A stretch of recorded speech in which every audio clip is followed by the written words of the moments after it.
हामी चाहिँ स्कुलबाट आएको। मेरो नाम चाहिँ रिजिका सिंह हो अनि म स्कुलको भाइस क्याप्टन।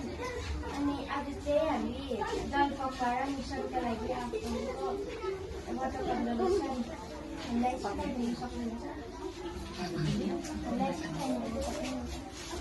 ओके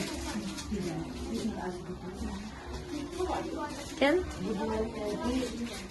हामी रेन्स कलेज स्कुलबाट आएको हो। मेरो नाम कुश मण्डल हो। म स्कुलको डिसिप्लिन क्याप्टन हो। दादा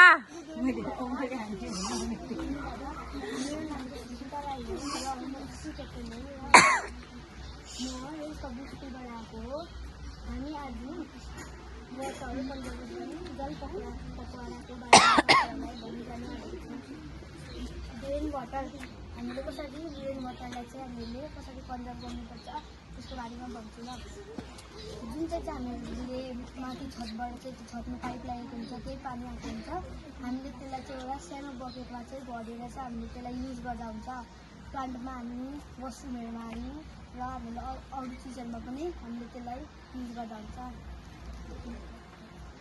तर यहाँ चाहिँ पानी हाम्रो लागि खाना इम्पोर्टेन्ट छ, पैसा इम्पोर्टेन्ट छ, जस्तै हामीले पानी पनि इम्पोर्टेन्ट छ।